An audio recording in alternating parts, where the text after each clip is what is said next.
Welcome to the digital এডুকেয়ারের নতুন একটি ভিডিওতে তোমাদের সকলকে স্বাগত। এর আগের ভিডিওতে আমরা কতদূর পড়েছিলাম? আমরা ব্রেন শুরু করেছিলাম, তাই তো? মস্তিষ্ক এবং সূচনাকাণ্ড পড়া আমরা শুরু করেছিলাম এবং আমরা মেনিনজেস সম্বন্ধে পড়েছিলাম।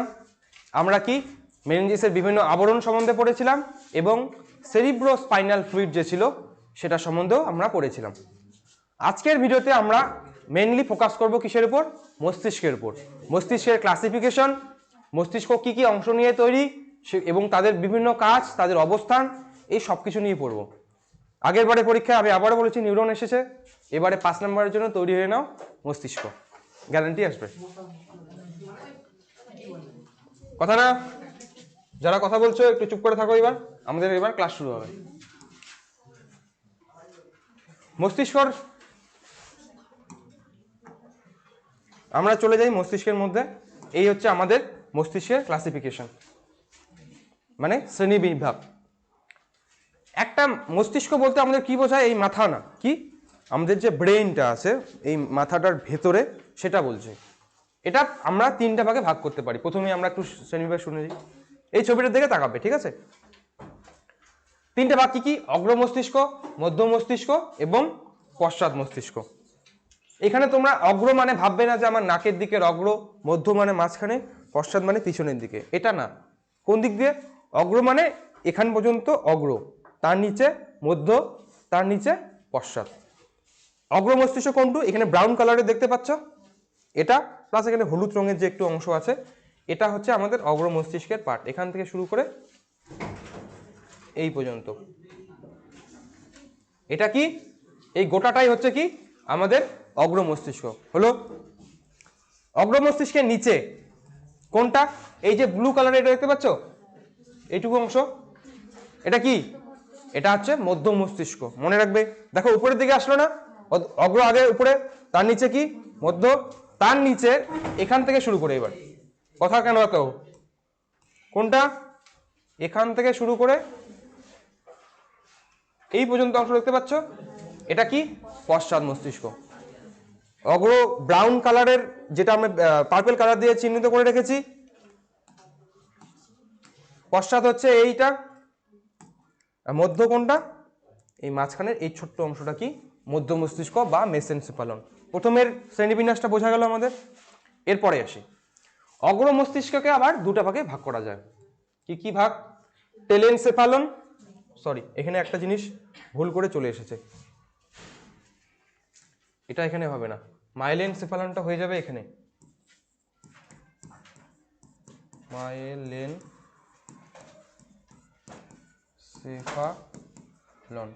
মাইলেনসেফালনটা এখানে হয়ে যাবে, ওখানে না, ওখানে ভুল করে চলে গেছে। কি কি ভাগ? 2টা ভাগ, টেলেনসেফালন এবং ডায়েনসেফালন। টেলেনসেফালনের আরেকটা নাম আছে, কি কি? গুরু মস্তিষ্ক, অথবা ইংরেজিতে বলি সেরিব্রাল কর্টেক্স, দুটোই মনে রাখবা। টেলেনসেফালনের পার্ট কি? গুরু মস্তিষ্ক বা সেরিব্রাল কর্টেক্স গেল। আর ডায়েনসেফালনকে আবার 2টা ভাগে ভাগ করা যায়, কি কি? থ্যালামাস আর হাইপোথ্যালামাস। এবার আমরা টেলেনসেফালন বা গুরু মস্তিষ্ক বা সেরিব্রাল কর্টেক্স কোনটা সেটা বুঝি। এখানে যে ব্রাউন কালারের অংশটা দেখতে পাচ্ছ, এই ব্রাউন কালারের গোটা অংশটাই হচ্ছে কি আমাদের সেরিব্রাল কর্টেক্স বা গুরু মস্তিষ্ক। গোটাটাই, গোটাটা, ঠিক আছে? গুরু মস্তিষ্ক শেষ। ডায়েনসেফালনের 2টা অংশ, থ্যালামাস আর কি? হাইপোথ্যালামাস। হাইপোথ্যালামাস সম্বন্ধে আমরা আগেও জেনেছি, তাই তো? এখানে এই যে ইয়েলো কালারের অংশটা দেখতে পাচ্ছ, এটা যেটা আমি দাগিয়ে দিলাম, এইটুকু অংশ দেখতে পাচ্ছ, এটা কি? থ্যালামাস। তার নিচে, থ্যালামাসের নিচের অংশটা দেখতে পাচ্ছ কোনটা? এই যে এটা, এটুকু অংশ, এটা কি? এটা হচ্ছে হাইপোথ্যালামাস। এটা হচ্ছে থ্যালামাস আর এটা হচ্ছে কি? হাইপোথ্যালামাস। মানে গ্রিন কালারটা কি? হাইপোথ্যালামাস। হাইপো কেন বলি? থ্যালামাসের নিচে থাকে, এই জন্য হাইপোথ্যালামাস বলি। বোঝা গেল দুটো জিনিস। এবার পশ্চাৎ মস্তিষ্ককে আবার 2টা ভাগে ভাগ করা যায়, মেসেনসেফালন এবং মাইলেনসেফালন। মেসেনসেফালনের 2টো পার্ট, কি কি? পন্স এবং লঘু মস্তিষ্ক। পন্স কোনটা? এখান থেকে মধ্য মস্তিষ্কের নিচে থেকে শুরু করে এই ফোলা অংশটুকু কি? পন্স। হলো। আর লঘু মস্তিষ্ক কোনটা? যে পাতার মতো অংশটা দেখতে পাচ্ছ, এই গোটাটাই কি? লঘু মস্তিষ্ক। এটা পন্স আর এটা হচ্ছে লঘু মস্তিষ্ক গেল। মাইলেনসেফালনের দুটো অংশ কি, সুষুম্না শীর্ষক, ইংরেজিতে বলা হয় মেডুলা অবলনগাটা, অবলনগাটা। মাথায় রাখবে, ইংরেজি নাম মনে রাখতে হবে, এই না যে তুমি শুধু সুষুম্না শীর্ষক পড়ে গেলে ওখানে লিখে দিল মেডুলা অবলনগাটার দুটি কাজ লেখো, পারবে তখন করতে না। তাই প্রত্যেকটারই ইংরেজি নাম বাংলা নাম উভয় মনে রাখবে। থ্যালামাসকে ইংরেজিতে থ্যালামাসই বলে, হাইপোথ্যালামাসকে হাইপোথ্যালামাসই বলে, পন্সকে পন্সই বলে, লঘু মস্তিষ্ককে বলে সেরিবেলাম, সেরিবেলাম। এটার সঙ্গে ভুল করেও এটাকে কনফিউজ করে নিবে না, সেরিবেলামের সঙ্গে সেরিব্রাল কর্টেক্স, ওটা গুরু মস্তিষ্কের পার্ট, এটা কি পশ্চাৎ মস্তিষ্কের পার্ট। ঠিক আছে, এটা আমরা জানলাম। সুষুম্না শীর্ষক বা মেডুলা অবলঙ্গাটা কোনটা, এইটুকু অংশ, এখান থেকে এই পর্যন্ত অংশ কি সুষুম্না শীর্ষক। তাহলে আমরা এই ছকটা সম্বন্ধে পড়লাম। এবার আমরা কি করব, এরপর আমাদের কাজ হবে এই বিভিন্ন অংশ যে আছে তাদের অবস্থান এবং কাজ পড়া, যেটা আমাদের সবচেয়ে বেশি ইম্পর্টেন্ট। কি বললাম, অবস্থান কাজ। প্রথম পার্টটা আমাদের নাম কি, সেরিব্রাল কর্টেক্স বা গুরু মস্তিষ্ক, একই জিনিস। এইবার তোমরা যদি আমার ব্রেনকে এরকম করে দেখছো তাহলে তোমরা ছবিটা দেখতে পাবে এরকম, এরকম দেখতে পাবে বা এরকম দেখতে পারে। কিন্তু যদি তোমরা আমার ব্রেনটাকে সামনের থেকে দেখো, এই যে সেরিব্রাল কর্টেক্স বা গুরু মস্তিষ্ক, কোনটা গুরু মস্তিষ্ক ছিল, এই বাদামি রঙের পার্টটা, তাই না, এই বাদামি রঙের পার্টটা, এটাকে যদি তুমি সামনের থেকে দেখো আমার, তাহলে তুমি দেখতে পাবে গুরু মস্তিষ্কটা দুটি গোলার্ধে বিভক্ত। কয়টা গোলার্ধ, দুটো গোলার্ধ, একটা ডান গোলার্ধ একটা বাম গোলার্ধ। ঠিক আছে, এই দুটো গোলার্ধ গেল, এবং দুটো গোলার্ধ একটা স্নায়ু যোজক দিয়ে যোগ থাকে, মানে স্নায়ু যোজক মানে স্নায়ু নিউরন যে আছে না, নিউরন দিয়ে কি পরপর যুক্ত থাকে এই দুটো গোলার্ধ আঠার মতো করে। এই আঠার মতো অংশটার নাম হচ্ছে কি কর্পাস ক্যালোসাম। এই যে এখানে হলুদ রঙ দেখতে পাচ্ছ, এটা কি কর্পাস ক্যালোসাম। ওই পাশে যাই তাহলে আরো ভালো বুঝতে পারবো আমরা। এইখানে ছবিটাতে দেখো গুরু মস্তিষ্কের মধ্যে এইটুকু হচ্ছে গুরু মস্তিষ্কের পার্ট,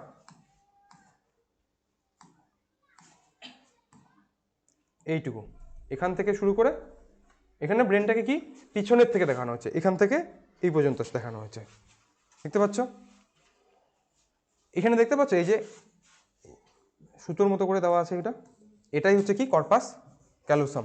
তাহলে সেরিব্রাল কর্টেক্স দুটা আমাদের গোলার্ধে বিভক্ত, বা ইংরেজিতে বলে কি হেমিস্ফিয়ার, দুটা গোলার্ধ বা হেমিস্ফিয়ারে বিভক্ত, এবং দুটা কি দিয়ে যুক্ত থাকে, কর্পাস ক্যালোসাম নামক যোজক দ্বারা যুক্ত থাকে। এইবার এই সেরিব্রাল হেমিস্ফিয়ার কি, আমাদের সেরিব্রাল হেমিস্ফিয়ার বা গুরু মস্তিষ্কের মধ্যে কি দেখো অনেকগুলো ভাঁজ দেখতে পাচ্ছ না, আর কি কতগুলো ভাঁজ এবং খাঁজ দেখতে পাচ্ছ। এই তোমাদের এই কাগজটাকে দেখি, এই কাগজটার মধ্যে কি অনেকগুলো ভাঁজ আছে, তাই না, এই দেখো এখানে অনেকগুলো ভাঁজ হয়েছে। এবার ঠিক এরকম করেই কি আমাদের গুরু মস্তিষ্কটা দেখতে পাওয়া যায়।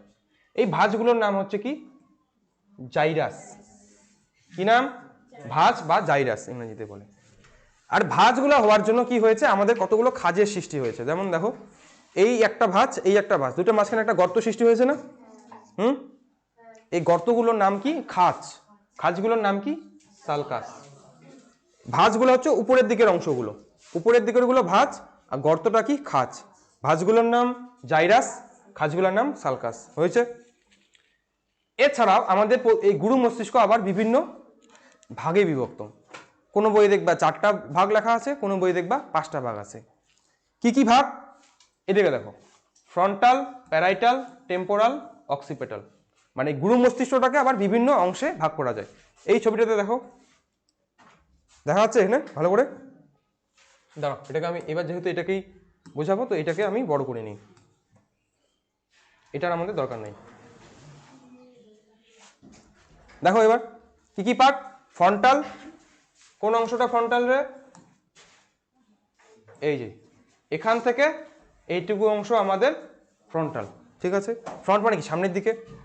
তারপরের অংশটার নাম কি প্যারাইটাল, এইটুকু অংশ কি প্যারাইটাল, এটা হচ্ছে ফ্রন্টাল। তারপরের অংশটা নাম কি অক্সিপিটাল, এটা কি অক্সিপিটাল, আর বাকি এই অংশটা থাকলো এটা কি টেম্পোরাল। এই চারটা গোলা অংশে আমাদের বিভক্ত কি গুরু মস্তিষ্ক। নিচের এই পার্টটা কিসের, এটা কি সেরিবেলাম মানে লঘু মস্তিষ্কের অংশ। ঠিক আছে, তাহলে সেরিব্রাল কর্টেক্স কয়টা ভাবে বিভক্ত, চারটা ভাগ, ফ্রন্টাল, প্যারাইটাল, টেম্পোরাল, অক্সিপিটাল। এটা সম্বন্ধে আমাদের বোঝা হয়ে গেল। তো এটাকে আমি ছোট করে দিই এবার। গেল, এটা আমরা বুঝেছি, এই স্নায়ু যোজকটা সম্বন্ধে বুঝেছি আমরা। এরপর আমাদের করতে হবে কি, যে সেরিব্রাল কর্টেক্স বা গুরু মস্তিষ্ক, সেটার বিভিন্ন কাজ সম্বন্ধে আমরা পড়ব। মনে রাখবে এই সেরিব্রাল কর্টেক্স আমাদের প্রায় সব ধরনের কাজই করতে পারে। কি কি করতে পারে, সব কাজ করতে পারে। যেমন এই অঞ্চলটা হলো আমাদের প্রাথমিক সংজ্ঞাবহ অঞ্চল, মানে এ সকল রকম উদ্দীপনা গ্রহণ করতে পারে বাইরে থেকে। কি কি উদ্দীপনা দেখো, স্পর্শ, কেউ আমাকে টাচ করলো সেটা হতে পারে, চাপ, ব্যথা, এই যে আমাদের অনুভূতি, ব্যথা, বেদনা, কষ্ট পাইছি, এগুলো কে করে, এই গুরু মস্তিষ্ক করে, ইত্যাদি উদ্দীপনা গ্রহণ করবে। এছাড়া কি করবে, visual cortex, auditory cortex, olfactory cortex. Visual cortex মানে কি, কথা হচ্ছে কেন, এই কথা হচ্ছে কেন, ভিজুয়াল কর্টেক্স মানে কি, যেটা দেখতে সাহায্য করে। অডিটরি কর্টেক্স মানে কি, যেটা শুনতে সাহায্য করে। অলফ্যাক্টরি কর্টেক্স মানে কি, যেটা ঘ্রাণ মানে গন্ধটা নিতে সাহায্য করে। এই সমস্ত উদ্দীপনা কোথায় প্রসেস হয়, গুরু মস্তিষ্কের মধ্যে হয়, মনে থাকবে। তাছাড়াও আর একটা ভীষণ ইম্পর্টেন্ট জিনিস জায়গা, সেটা কি ব্রোকা অঞ্চল। গুরু মস্তিষ্কের মধ্যে একটা অঞ্চল আছে যার নাম কি ব্রোকা অঞ্চল। এইটুকু জায়গা দেখতে পাচ্ছ, গুরু মস্তিষ্কেরই পার এটা। ওর মধ্যে দেখো লেখা আছে ব্রোকা অঞ্চলটা কি করে আমাদের, বা বাংলাতে বলে চেষ্টীয় অঞ্চল, দুটাই মনে রাখবা, ব্রোকা এবং চেষ্টীয়। কি করতে, আমাদের কথা বলতে সাহায্য করে। আমি যে তোমাদের কথা বলছি এবং আমার কথার ভাষা কেমন হবে, আমি গালি দিব না আমি নম্রভাবে কথা বলবো, এই সব কিছু কে নিয়ন্ত্রণ করে, এই ব্রোকা অঞ্চল। এটা গেল। এই দেখো চয়েস অফ ওয়ার্ড, মানে আমি কি ধরনের ওয়ার্ড চয়েস করবো সেটা অন্য অঞ্চল কাজ। এই দেখো আমার চোখটা কেমন করে কাজ করবে, আমার ঘাড়টা কেমন করে ঘোরাবো, এই সব কিছু, আমার হাতটা কেমন করে চলবে, আমার চোখের মুভমেন্ট কেমন করে হবে, আমার মাথাটা রোটেশন করবো কিনা, এই সমস্ত কাজ কে করবে, আমাদের সেরিব্রাল কর্টেক্স বা গুরু মস্তিষ্ক। এই হচ্ছে তোমাদের গুরু মস্তিষ্ক, সোজা, অতটা কঠিন না।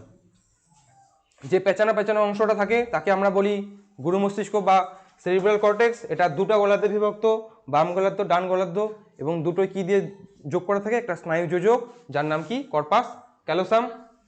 সেরিব্রাল কর্টেক্সের মধ্যে কতগুলো ভাঁজ দেখতে পাওয়া যায়, তাকে বলে জাইরাস। খাস দেখতে পাওয়া যায়, সালকাস। এছাড়া চারটা অংশে বিভক্ত, ফ্রন্টাল, প্যারাইটাল, অক্সিপিটাল, টেম্পোরাল। গুরু মস্তিষ্কের কাজ মোটামুটি সব কাজই করে, এবং তার মধ্যে একটা মনে রাখার বিষয় ব্রোকা অঞ্চল, যা ভাষা অনুধাবনে সাহায্য করে এবং কথা বলতে। ঠিক আছে, আমাদের গুরু মস্তিষ্ক শেষ।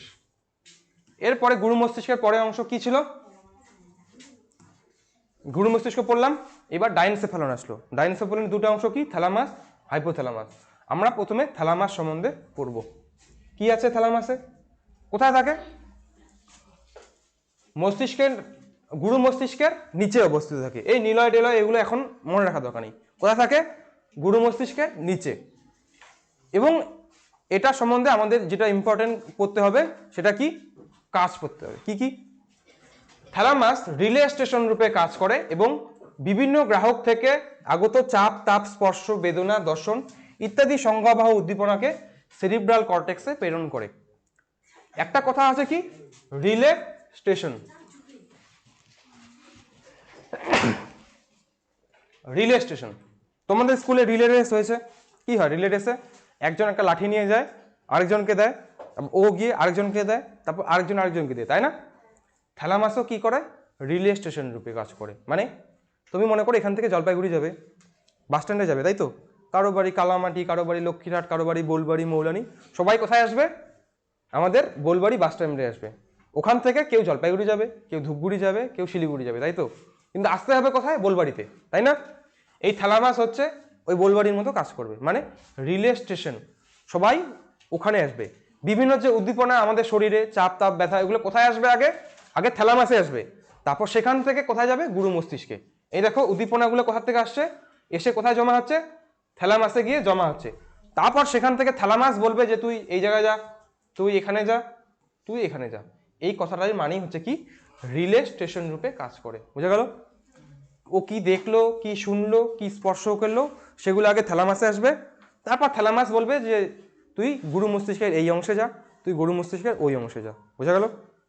এটাকেই বলা হয় কি, রিলে স্টেশন। এছাড়াও আর কি কাজ, থ্যালামাস হচ্ছে আমাদের নিদ্রা ও জাগরণ ক্রিয়া নিয়ন্ত্রণ করে। মানুষ কখন ঘুমাবে এবং কতক্ষণ ঘুমাবে এবং কখন জেগে উঠবে ঘুম থেকে, সেটা কে নিয়ন্ত্রণ করছে, থ্যালামাস। এই দুটো কাজই আমাদের এখান থেকে করতে হবে সোজা। এবং কোনোটার কাজ প্রথম প্রথম মনে হচ্ছে যে এটার কাজ তো সোজা, দুইটাই তো কাজ। যখন সবগুলো অংশে পড়বে, ওর কাজের সঙ্গে ওর কাজ মিলিয়ে দেবে, ওর কাজের সঙ্গে ওর কাজ মিলিয়ে দেবে, এটা যাতে না হয়। এরপরের অংশ আমাদের কি, হাইপোথ্যালামাস। হাইপোথ্যালামাসের একটা বৈশিষ্ট্য আমরা জানি, কি বলা হয় হাইপোথ্যালামাসকে, সর্বপ্রভু গ্রন্থি। কেন বলা হয়, কারণ এটা হরমোন ক্ষরণ, পিটুইটারি গ্রন্থির হরমোন ক্ষরণ নিয়ন্ত্রণ করে। হরমোন ক্ষরণ নিয়ন্ত্রণ করে। বইয়ের মধ্যে লেখা আছে কিনা আমি জানি না, লিখে রাখবে। হরমোন ক্ষরণ নিয়ন্ত্রণ করে কে, হাইপোথ্যালামাস। কোথায় থাকে, থ্যালামাসের নিচে। হাইপোথ্যালামাসের যে এখানে তিনটা কাজ দেওয়া আছে, খুব ভালো করে পড়বে। কি কি, দেহের তাপমাত্রা নিয়ন্ত্রণ করে।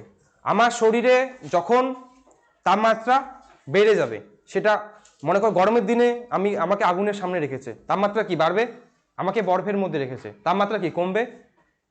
যাতে যখন আমি গরম তাপমাত্রায় থাকবো, তখন কি হবে, আমার বডিটা কি ঠান্ডা করার চেষ্টা করবে নিজেকে, তাই না? কি হবে, ঠান্ডা করার চেষ্টা করে, ঘেমে, ঘাম হবে আমাদের, যার ফলে কি দেহটা আমাদের শীতল হবে বা ঠান্ডা হবে। এই কাজটা কে করবে, হাইপোথ্যালামাস। যখন আমি ঠান্ডার দেশে থাকবো, তখন কি আমার শরীরটা গরম লাগবে না ঠান্ডা লাগবে, গরম লাগবে, তাই না? গরম হতে কে সাহায্য করবে, হাইপোথ্যালামাস। গরম ঠান্ডা, শরীরকে গরম করতে এবং ঠান্ডা করতে, উভয় করতে কে সাহায্য করবে, থ্যালামাস, হাইপোথ্যালামাস করবে। তাহলে হাইপোথ্যালামাস এর জন্য প্রথম কাজ কি, দেহের তাপমাত্রা নিয়ন্ত্রণ। ঠিক আছে। 2 নম্বর কি, দেহের জলসাম্য নিয়ন্ত্রণ ও তৃষ্ণা ক্রিয়া নিয়ন্ত্রণ। পিপাসা, এই যে আমরা জল খাই, যখন আমরা জল খাই, এটা কি এমনি এমনি খাই, হাইপোথ্যালামাস নির্দেশ দেয় যে তুমি জল খাও এখন, তার জন্যই জলটা খাও। কিভাবে নিয়ন্ত্রণ করে বলো তো, কেউ বলতে পারবে? এডিএইচ হরমোন পড়েছি, এডিএইচ কোথা থেকে নিঃসৃত হয়, হাইপোথ্যালামাস থেকে না, তাই তো? হাইপোথ্যালামাস থেকে কি এডিএইচ নিঃসৃত হয়, এডিএইচ গিয়ে কোথায় কাজ করে, ওখানে গিয়ে জমা হয়, কিন্তু কাজ করে কোথায় গিয়ে, নেফ্রনে গিয়ে কাজ করে কিডনির, তাই না? এরকম করে নেফ্রনটা ছিল না আমাদের, এটা বাবামান ক্যাপসুল। এডিএসটা আসবে, এসে কি করবে, এখানকার যে চ্যানেলগুলো সেগুলোকে খুলে দিবে, তাই না? যার ফলে জলটা দেহের মধ্যে আমাদের প্রবেশ করবে, এই যে H2O বা জল কি দেহের মধ্যে প্রবেশ করবে, তার ফলে কি দেহের জল সাম্যটা নিয়ন্ত্রণ হবে, তাই না? তাই তো। এটা যদি না হতো তাহলে কি হতো, জলটা আমাদের টয়লেট বা মূত্রর মাধ্যমে শরীর থেকে বের হয়ে যেত। তাহলে জল সাম্য নিয়ন্ত্রণ কে করছে, আমাদের হাইপোথ্যালামাস। ঠিক আছে। হরমোন ক্ষরণ আমরা এটা জানি, হাইপোথ্যালামাস থেকে নিঃসৃত বিভিন্ন রিলিজিং হরমোন এবং ইনহিবিটিং হরমোন, এগুলো কি করে, পিটুইটারি গ্রন্থির হরমোন ক্ষরণ নিয়ন্ত্রণ করে। এটা আমরা অনেক আগেই পড়েছি হরমোন সম্বন্ধে। এই তোমাদের হাইপোথ্যালামাস, এই তিনটা কাজ ভালো করে মনে রাখবে। এরপরে আমরা আসব কি, মধ্য মস্তিষ্ক। মধ্য মস্তিষ্ক কোন অংশটা, এই পুচকি অংশটা, ছোট্ট অংশটা কি মধ্য মস্তিষ্ক। এর কাজ কি, এর মেন কাজ হচ্ছে মধ্য মস্তিষ্কের চোখের দেখা দেখতে সাহায্য করে। আমি যা কিছু দেখছি এবং যা কিছু শুনছি, এগুলো কাজকে নিয়ন্ত্রণ করে মধ্য মস্তিষ্ক। দর্শন এবং শ্রবণ নিয়ন্ত্রণ। এই দেখো এখানে ছবিটা আমি বড় করে দিই, এই ছবিটাকে,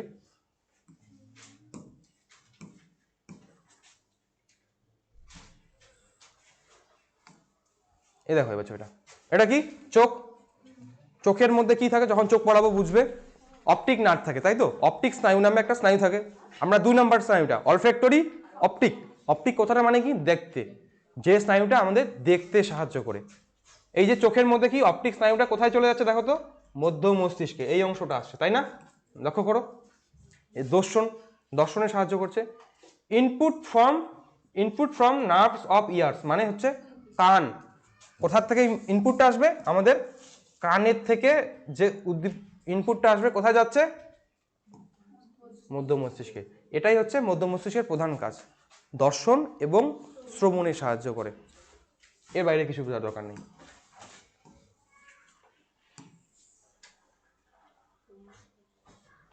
এরপরে আমরা আসবো কিসে?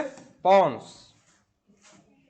দেখো এই হচ্ছে আমাদের পন্স, এইটুকু জায়গা কি আমরা কি বলছি? পন্স। পন্সের কাজ কি? কাজটা ভালো করে মনে রাখবে, অবস্থান না জানলেও হবে, অবস্থান করতে লাগবে একটু করে, কিন্তু কাজটা ভালো করে করতে হবে। পন্সের মেন কাজই হচ্ছে শ্বাসক্রিয়া নিয়ন্ত্রণ। আমরা শ্বাস যে নিচ্ছি, এটা কে নিয়ন্ত্রণ করছে? পন্স। কিভাবে? পন্সের মধ্যে থাকে দুটো অংশ, কি কি? নিউমোটক্সিক কেন্দ্র এবং অ্যাপনিউস্টিক কেন্দ্র। কোনটা নিউমোটক্সিক কেন্দ্র আবার কোনটা অ্যাপনিউস্টিক কেন্দ্র সেটা সম্বন্ধে আমরা জানবো। এই ছবিটার দিকে এবার তাকাও, এটা হচ্ছে পন্সের ছবি, তাই না? পন্সের অংশ এই যে এইটা খোলা অংশটা, এর মধ্যে দেখো আমাদের এই যে দেখো নিউমাটক্সিক সেন্টার বা নিউমাটক্সিক কেন্দ্র কোনটা? এইটুকু জায়গা। অ্যাপনিউস্টিক সেন্টার কোনটা? এই জায়গাটা। কি পন্সের মধ্যে থাকলো, তাই তো? এর নিচে তো এটা মেডুলা অবলঙ্গাটা বা শুষণার শীর্ষক। পন্স কোনটুকু? উপরের যে গোল অংশটা এইটুকু। তার মধ্যে দুটো সেন্টার আছে, কি? নিউমাটক্সিক সেন্টার আর অ্যাপনিউস্টিক সেন্টার। এরা হচ্ছে আমাদের শ্বাস প্রশ্বাসে সাহায্য করে। এরা যখন উদ্দীপিত হয় এরা বলে যে তুমি জোরে শ্বাস নাও, আবার এরাই বলে যে তুমি কম নাও, আস্তে। ঠিক আছে? এটা কে নিয়ন্ত্রণ করে? পন্স। নিউমাটক্সিক কেন্দ্র কোথায় পাওয়া যায়? অ্যাপনিউস্টিক কেন্দ্র কোথায় পাওয়া যায়? মনে রাখবে, পন্সের মধ্যে কি করে? শ্বাসকার্য নিয়ন্ত্রণ করে। এছাড়াও আর কি কাজ করে? মূত্রথলির ডেট্রেসর পেশির সংকোচন ঘটিয়ে মূত্র ত্যাগ করতে সাহায্য করে। আমাদের টয়লেট যেটা হয় সেটা কি? মূত্রথলিতে গিয়ে জমা থাকে, সবসময় কি বের হয় না, জমা থাকে। এবার মূত্রথলির বাইরের দিকে কি থাকে? পেশি থাকে, যাকে কি বলে? ডেট্রেসর পেশি। এই পেশিগুলো যখন সংকোচন হয় তখন কি? মূত্রথলি থেকে মূত্রটা বের হয়ে মূত্রাশয় দিয়ে বের হয়ে আসে আমাদের। এই যে পেশিটা সংকোচন কে করবে? পন্স করবে আমাদের। বুঝা গেল? সোজা কাজ। লাস্ট আমাদের যে মস্তিষ্কের পার্ট সেটা কি? আমাদের না, আরো দুটো পার্ট আছে, লঘু মস্তিষ্ক বা কি? সেরিবেলাম। CEREBELLUM। আমি কি আগে ভুল করে লিখে দিয়েছিলাম? ঠিকই লিখছিলাম, তাহলে সেরিবেলামই লিখছিলাম, এই লিখছিলাম মনে হয় না? হ্যাঁ, এটা ভুল হয়ে গেছিল। Cerebellum, LLUM। এইবার লঘু গুরু মস্তিষ্ক যেমন দুটা ভাগে ভাগ ছিল না, উত্তর গোলার্ধ, ডান গোলার্ধ বাম গোলার্ধ। আমাদের যে লঘু মস্তিষ্ক আছে সেটাও কি? দুটি অর্ধগোলাকার অংশ নিয়ে গঠিত, ওই দুটি হেমিস্ফিয়ার বা গোলার্ধ নিয়ে বিভক্ত। এই দেখো, এখান থেকে এটা একটা গোলার্ধ, এখান থেকে এটা আরেকটা গোলার্ধ। এই ছবিটাকে আমি একটু বড় করে নিয়ে আসি। এটা এই হচ্ছে তোমাদের কি? লঘু মস্তিষ্কের ছবি। এটা বিভিন্ন অংশে বিভক্ত। সামনের অংশটাকে বলে সামনের এন্টেরিয়র লোব, মাঝখানেরটা পরেরটাকে বলে কি? পোস্টেরিয়র লোব বা পিছনের অংশ, আর কি? ফকিউলোডুলার লোব, এইটুকু অংশকে বলা হয়। এটা জানার দরকার নেই, মেয়েরা আমাদের জানতে হবে দুটা হেমিস্ফিয়ারে বিভক্ত, একটা কি? এই পাশে একটা আর এই পাশে একটা। এবার দুটার মাঝখানে একটা অংশ আছে যাকে আমরা কি বলছি? যাকে আমরা বলছি ভার্মিস। এখানে দাঁড়াও, আমি তোমাদের এই জিনিসটাকে একটু ইয়ে করি, চলে গেছে। এই দেখো, ভার্মিস নামক যোজক দিয়ে এই দুটা গোলার্ধ যুক্ত আছে। কোনটা ভার্মিস? এই যে মাঝখানের এইটুকু অংশ, মনে রাখবে ভালো করে। এই যোজকটা, আগেরটা যোজকটার নাম কি ছিল? সেরি কর্পাস ক্যালোসাম। এইবার যোজকটার নাম কি? ভার্মিস। ঠিক আছে? কাজ কি? এই সেরিবেলামের মেন কাজ হচ্ছে কি? দেহের ভারসাম্য রক্ষা করা। কেউ যদি আমাদের বলে না মাথার পিছনে মারিস না, আমার পাগল হয়ে যায়, আসলে পাগল হয় না, কি হয়? সেরিবেলামটা মাথার কি পিছনে এখানে আছে, নষ্ট হতে পারে মাথার পিছনে মারলে। যখন নষ্ট হয় কি হয়, ভারসাম্য, আমি এখানে দাঁড়ায় আছি, ভারসাম্য রক্ষা করতে পারছি জন্যই তো আছি, তাই না? যে লোকগুলো বয়স্ক হয়ে যায় মানে পড়ে যায়, ভারসাম্য রক্ষা হওয়ার মানে কি, পড়ে যাওয়া। তোরা বসে আছিস বেঞ্চের মধ্যে, বসতে পারবি না, চেয়ারে বসতে পারবি না, কি পড়ে যাবি। এই যে আমি দাঁড়িয়ে আছি, কে নিয়ন্ত্রণ করছে আমার ভারসাম্যটা? যে আমি যখন এদিকে হেলছি তখন আমি হাতটাকে এই পাশে রাখছি যাতে ব্যালেন্সটা করতে পারি, তাই না? কে করতে সাহায্য করছে এটা? এই লঘু মস্তিষ্ক, ভারসাম্য। তাছাড়াও ঐচ্ছিক পেশির কার্যকারিতা সমন্বয়। ঐচ্ছিক পেশি মানে যেগুলো পেশিকে আমরা ইচ্ছা মতো নড়াতে পারবো, যেমন আমাদের হাতের বাইসেপস। আগে ভিডিওতে আমি বাইসেপস দেখাইছি, দেখিস কি এই বাইসেপসটাকে কি আমি ইচ্ছা করে ফোলাতে পারি, ইচ্ছা করে আবার না ফোলাতে পারি, তাই না? কে নিয়ন্ত্রণ করছে এই পেশিটার সংকোচন প্রসারণটা? আমাদের লঘু মস্তিষ্ক। ঠিক আছে, এই জায়গাটা একটু পিপিটিটা গন্ডগোল হয়ে গেল। এই হচ্ছে তোমাদের লঘু মস্তিষ্ক, দুটাই কাজ, দেহে ভারসাম্য রক্ষা করা এবং ঐচ্ছিক পেশির কার্যকারিতা নিয়ন্ত্রণ। লাস্ট পার্ট আমাদের হচ্ছে কি, সুষুম্না শীর্ষক। কোথায় থাকে? এইটুকু অংশকে আমরা কি বলি? সুষুম্না শীর্ষক। কি কাজ করে? এ হচ্ছে আমাদের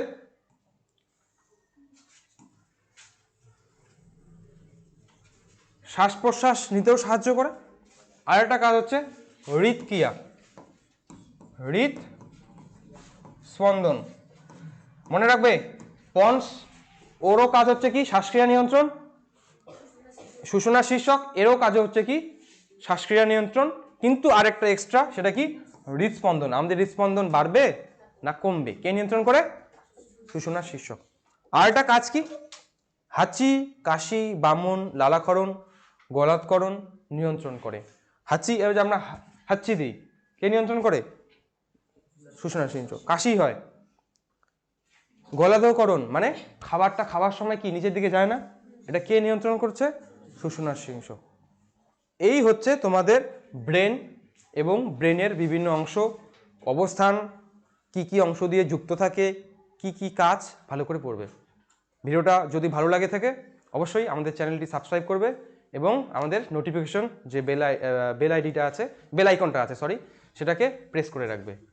তো আজকের ভিডিওতে এখানেই থাকবে। Thank you.